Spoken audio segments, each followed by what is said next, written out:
အားလုံးပဲမင်္ဂလာပါရှင်ချိုကူကင်း channel မှာပြန်လည်ကြိုဆိုပါရရှင်ကျမဒီနေ့ချက်စားမှလေးရတော့ငကြင်းငပိရဲ့ချဲဟင်းလေးပဲဖြစ်ပါတယ်ရှင်အားလုံးပဲ like ပါကြည့်ရှုပေးကြပါအောင်နော်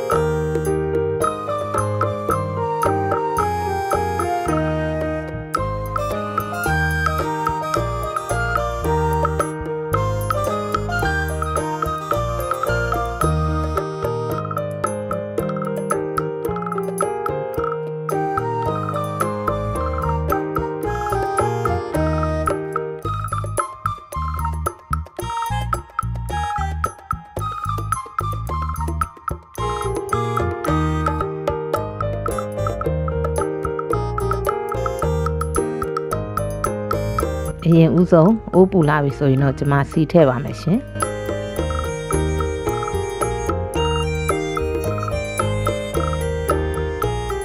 စီပူလာပြီဆိုရင်တော့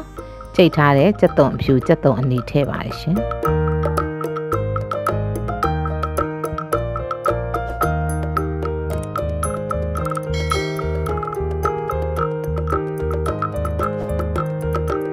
ပြီးရင်တော့နည်းနည်းလေးမှွေပြီးသွားရင်တော့ကျွန်မစနင်းထည့်ပါမယ်ရှင်စနင်းလေးထည့်ပြီးတော့ကြက်သွန်ဖြူလေးတွေနည်းနည်းလေးရဲတဲ့အထိမှွေပေးပါမယ်နော်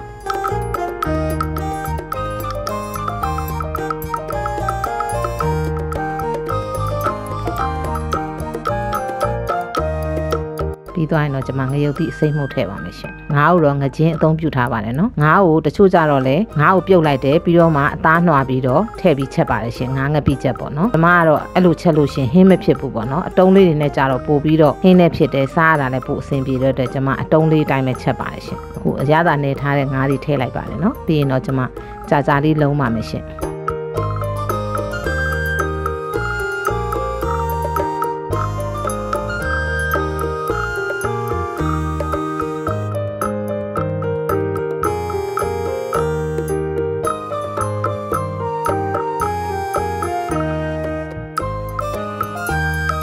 ပြီးနော်အဆက်အတွက်ငရုတ်သီးစိမ့်အနီလေးတွေထည့်ပါရှင်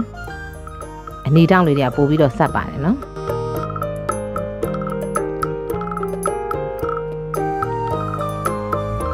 ဟုတ်ကဲ့အဲ့လိုကြာကြာလေးလုံးပြီးပြီဆိုရင်တော့ကျွန်မ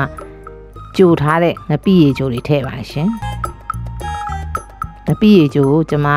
စားလေးရဲ့အချိုမုတ်ကလေးရဲ့ထည့်ပြီးတော့ကြိုထားပါတယ်ရှင်စနွဲမှာထည့်ထားပါတယ်နော်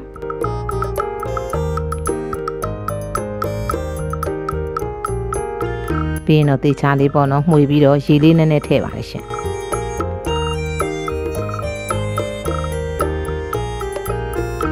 ဟုတ်ကဲ့ပြီးရင်တော့အဖုံးလေးအုပ်ပြီးတော့တည်ပေးပါမယ်ပြီးရင်တော့ပြန်ဖွင့်ပြီးတော့ဟိုဘက်ဒီဘက်ငါးတွေကိုလှန်ပေးရပါမယ်ရှင်ဒီဟင်းလေးကလည်းထမင်းမိန်ပါလေနော်ငပိလေးပါတခါလေးပါပြီးသားဆိုတော့တိုးစရာအစုံနဲ့ဆိုရင်တော်တော်စားကောင်းတဲ့ဟင်းလေးပါရှင်အရသာအတွက်ကျွန်မအချိုမှုတ်ထည့်ပါတယ်ရှင်ငပြားရီတို့စားလို့တော့မထည့်တော့ပါဘူးเนาะငပိမှာထည့်ပြီးသားဖြစ်တဲ့အတွက်ပြီးရင်တော့တေချာလေးမှွေပြီးတော့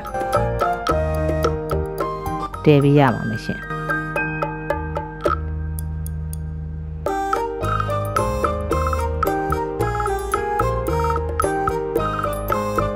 ဟုတ်ကဲ့အဲ့လိုဖုံးလေးဖွင့်လိုက်မှွေလိုက်နေပေါ့နော်